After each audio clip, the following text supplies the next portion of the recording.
The following program is a production of Pioneer Public Television.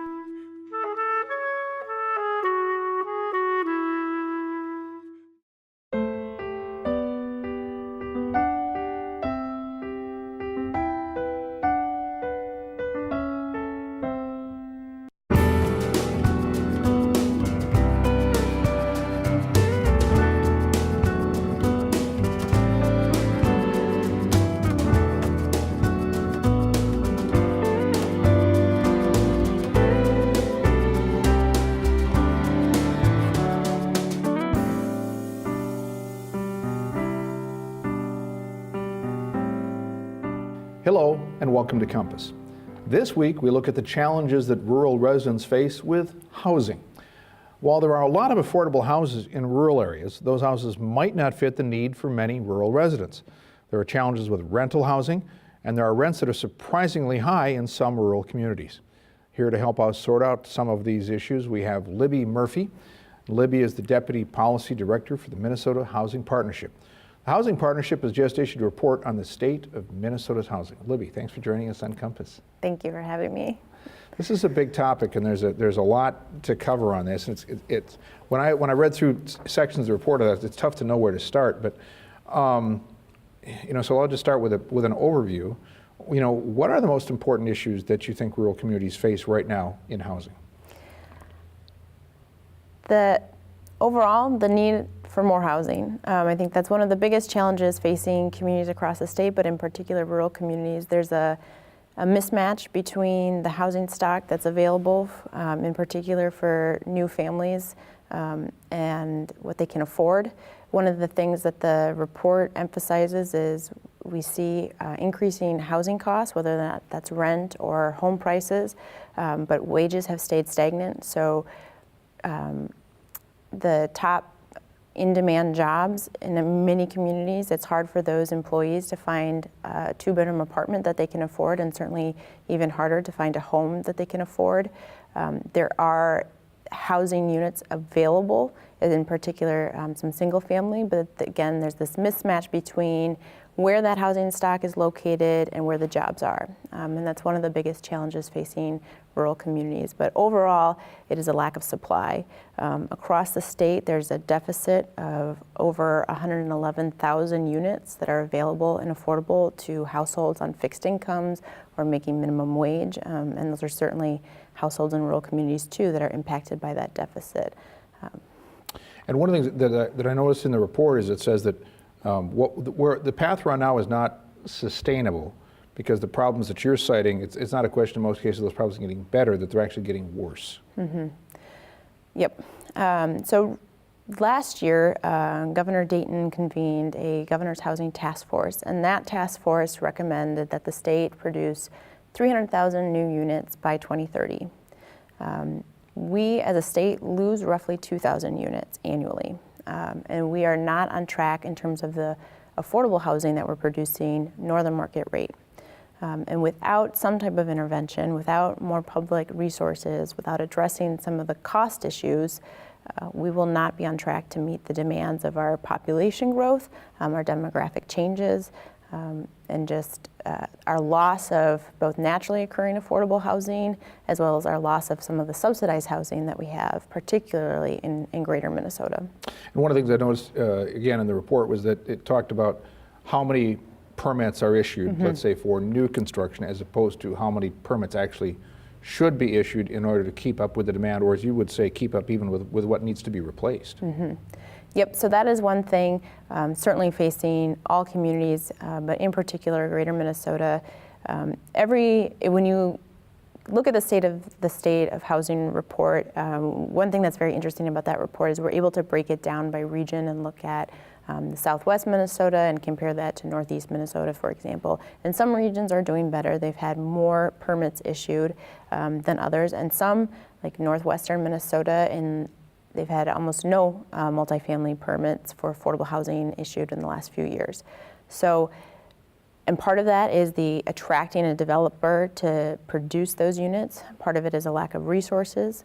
Part of it is demand. There's a whole host of reasons why we're seeing some of the issues that we're seeing, but it is hard to keep up but we can't fall behind, because once we start falling even more behind than we already are, the resources needed to overcome that gap are just going to continue to get worse. And the affordability issues that you're talking about, from what I've read, it applies to rental housing. It applies across the board, whether it's rental housing for young people or new homes to purchase or senior housing. So whatever the age band is, it seems to be that there's a different challenge, but it's no less significant. That's true. But I would say that in rural communities in particular, the lack of senior housing is one of the biggest challenges that they're facing. Up until recently, the state didn't have a tool that it would use for developing senior housing, and the federal government's program basically expired. So there wasn't really any new production of senior housing. And so what we have is a lot of seniors are a combination of choosing to age in place, but also forced to age in place, because in their communities they don't have an alternative. And what's that also doing is it's making harder for 30-something-year-olds starting a family to find housing that is suitable for their growing family needs. And so one of the things that would really help in a lot of communities, in particular Greater Minnesota, is addressing the lack of senior housing options that are available. And when we talk about senior housing, this could mean in many cases seniors looking for a single level, smaller space, because they may be in a house that they've been in for 30 years, which may have a lot of stairs, other things that they don't want, but for lack of an option to move into that kind of space, they're stuck in the home, and then that home is not on the market for a younger family. So there's a trickling effect? Exactly. Yep. What a lot of communities need is some type of senior housing that has some supports, or a mix of with some residents who require some support, and others who can live more independently. And one of the things that we're seeing is when seniors are staying in their housing longer, more and more deferred maintenance is happening. And so when that housing does eventually become available to a young family, a young family is already challenged to come up with the down payment to afford that home, and prices have increased as well just due to the tight vacancies and the tight availability of homes. They may not have the resources to do the necessary rehab. They may not have the desire to do that. And so if you're starting a family, again, it may not be within your means to take on a home that has significant deferred maintenance. And so that's also one of the biggest challenges with the lack of senior housing, is it's making options for young families, in particular young families in the workforce, to find housing in areas that is near the workforce, but that's also suitable for their family needs. Because you mentioned workforce, I'd like to go back to something you'd mentioned earlier about this idea that a lot of the jobs that are most in demand are jobs that do not necessarily have the income to allow one to either rent or buy in a lot of communities. And in many cases, we're talking about the sort of jobs that people would get, say, with 2 years of college, technical jobs, those sorts of positions. Yep, exactly. In just about every community, the top in demand jobs, registered nurses are the only profession that can afford kind of a median priced home in the community or in the region, as well as a modest 2-bedroom apartment. Truck drivers can also do well in a lot of regions of the state, but for somebody who's a home health care aide, and we're seeing a significant need in additional home health aides, especially with our aging population. Those jobs pay roughly $11 an hour, and that makes it very hard for a home health aide to find a home that they can afford in just about any county in the state. And also not only afford a home, but then the rental rates, Yep. even though looking through the report, it was pretty clear that there are some areas of the state which are still significantly better than others in terms of affordability, such as western or southwestern Minnesota. But even in some of those areas, we've seen a lot of pretty dramatic price increases in rent in the last couple of years. Yep. When we have an unhealthy housing market like we do across the state, what we see is very tight rental vacancies, and so in those conditions, rents typically go up much faster than incomes are going up, and so we're seeing that everywhere. And while some parts of the state, the median rents are more affordable than other parts of the state, it may be that the incomes are lower, but it may also be that there's a lack of supply available to the new workforce. So if there's an employer who has job openings, and we hear this a lot, but they can't recruit talent because those individuals can't find housing in the community. And in Minnesota in particular, we have one of the greatest mixed matches between where there are jobs and where there's housing. And in those conditions, it can be really challenging to kind of fulfill or be as economically viable as a state when we can't recruit workers and when workers can't find housing. And this is why you find some scenarios around the state where you may have an employer who is operating a bus. Yep. Because they're having to take a bus 20 or 30 or 40 miles to where the workers are to bring them in, because where they may have their factory, there isn't enough affordable housing. I think I've heard this in the Twin Cities and in rural areas. Yep, it's happening. Certainly, one employer, DigiKey, is often mentioned up in Thief River Falls for having to bus employees over an hour to get to work, just due to the lack of housing. Now, they've had some corrections, so to speak, in their market through some state-funded programs that wanted to address market rate housing shortages in the community. So Thief River Falls is actually starting to see those investments pay off in their ability to develop other market rate housing that they weren't able to do before that state investment. But other parts of the state, either those resources are really limited or it's just not spurring the development that was intended. And we're also seeing this in the Twin Cities. Amazon, for example, is busing in workers from Minneapolis. And so that's a 45-minute commute for a lot of those employees.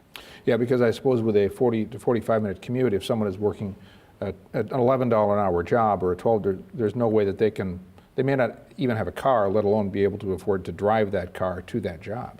Yep.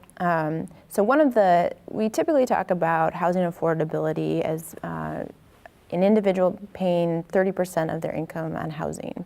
This is kind of standard definition by the HUD that we use. And so affordable housing experts typically talk about 30% of one's income as being kind of the goal, spending no more than that. And if you're spending more than that, then you're cost burden. And if you're spending half of your income towards housing, you're severely cost burden. It's kind of outdated, the way that we look at housing affordability for households, because and a lot of organizations are starting to factor in transportation. And when you start to factor in transportation as a housing cost, we see the numbers of households that are experiencing cost burden and severe cost burden dramatically increase.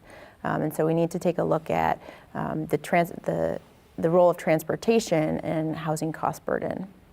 And because one of the things I know from looking through these issues is that the net effect of that is that people are paying too much, more than they should as a percentage in rent or for other housing related costs, then something else has to give. That's either their health care or there are other things will often suffer because of that extra strain of paying that much more. Yes, that's correct. And when studies interview homeowners and renters, the number one thing that they are concerned about paying is rent or their mortgage payment.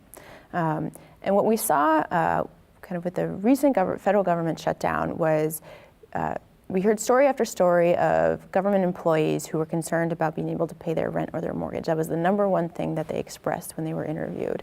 And those are jobs that are well-paying jobs. So more and more Americans are living paycheck to paycheck, and more Americans are one crisis away from not being able to afford rent in a given month or not being able to make that mortgage payment. And so it's extremely stressful for a lot of households, and other things must give. And so that might mean spending less on nutritious food for your family, not going to the pharmacy to pick up a medication that's required. And so it can have trickle-down effects on the overall health of a family when a family is paying too much for rent or for their mortgage payment.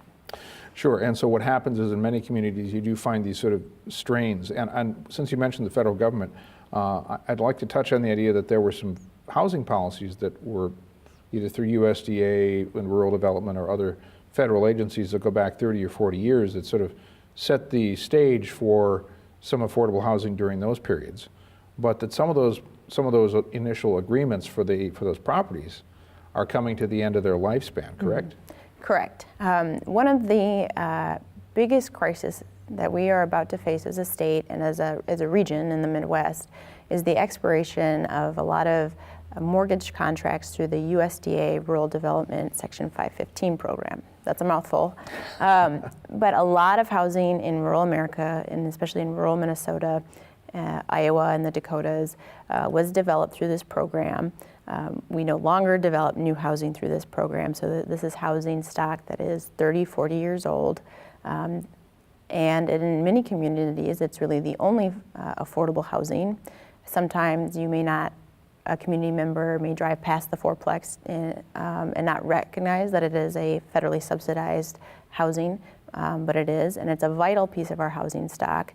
80% of the units that are funded through this program also have rural development rental assistance.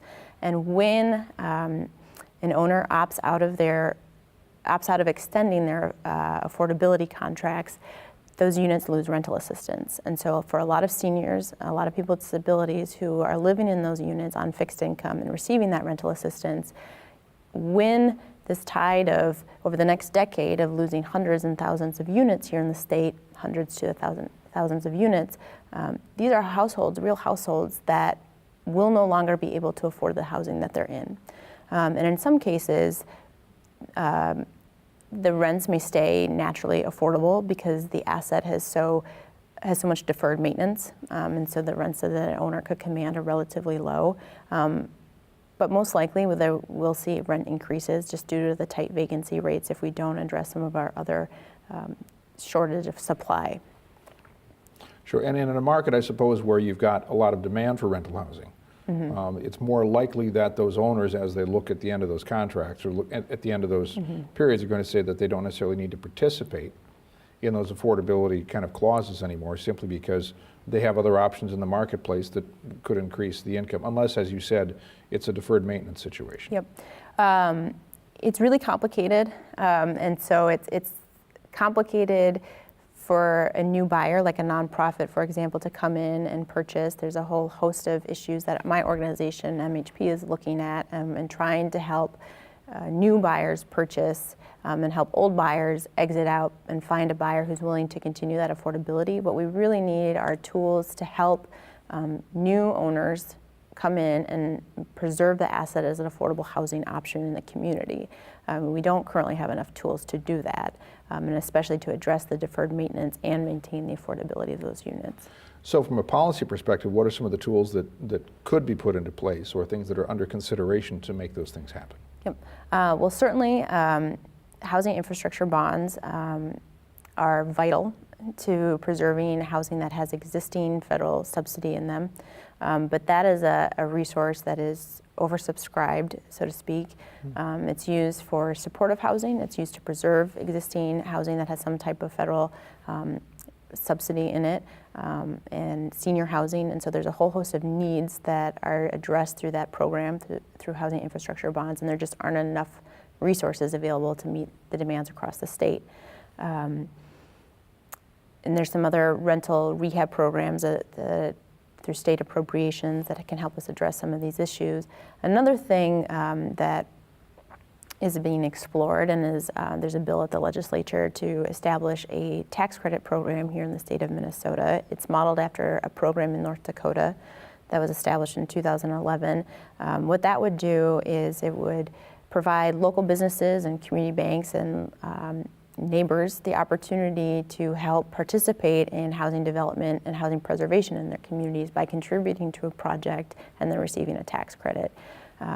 So that is something, the request is $25 million annually in tax credits that would be available, so $50 million every 2 years.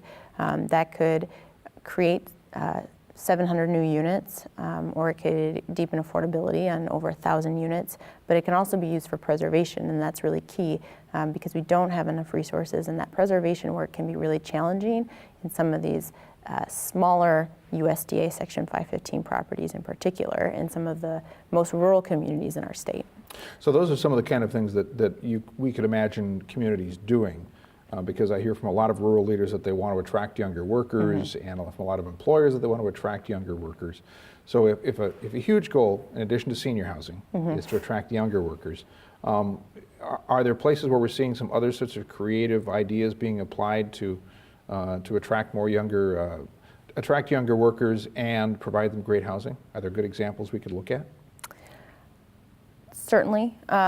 There's more and more employees are certainly recognizing the need to be a participant in this, recognizing that it is vital to their success as a business to have housing available to workers. So we're seeing in certain communities like Rochester, for example, they have an area foundation that is set up to attract business donations.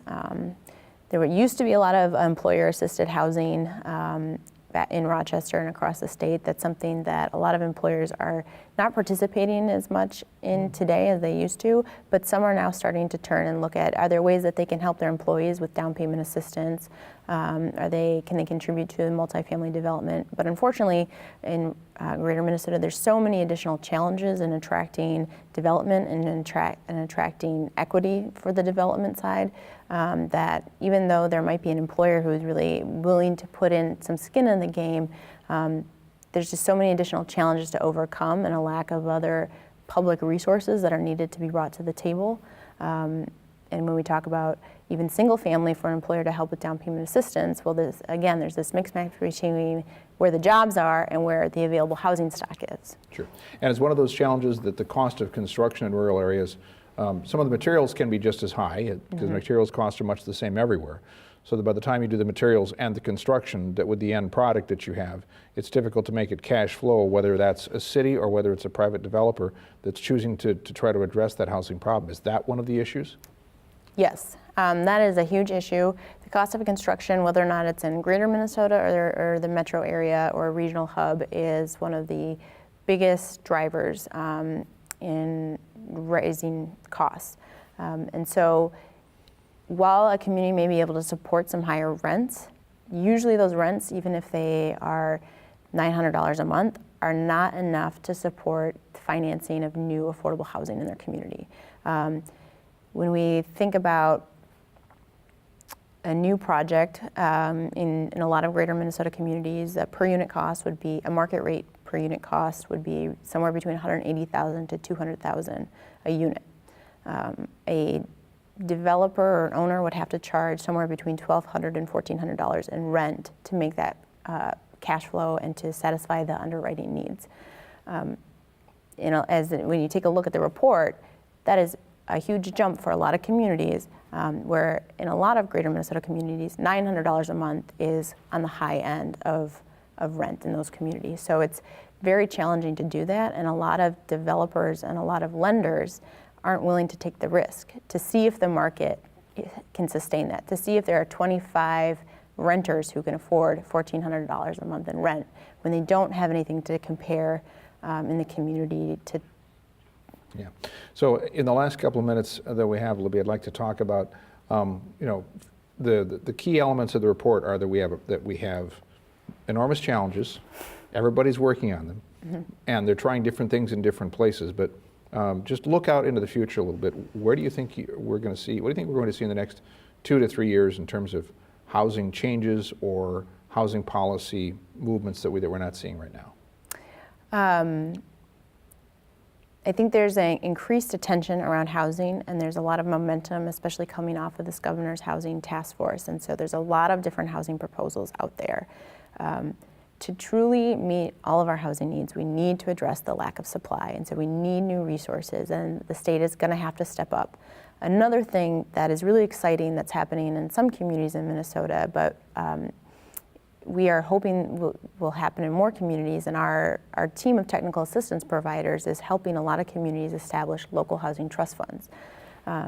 This is a way for more local communities to put some more skin in the game, to put more resources to affordable housing, to recognize the link between affordable housing and economic vitality for their communities.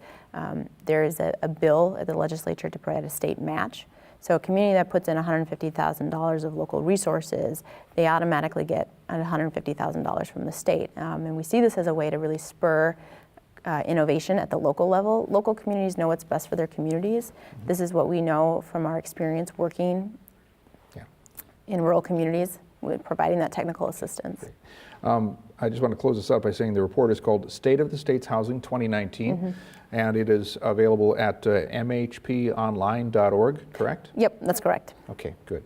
So Libby Murphy, Minnesota Housing Partnership, thank you for joining us on Compass. Thank you. That's all the time we have for this week. Please join us again next week on Compass.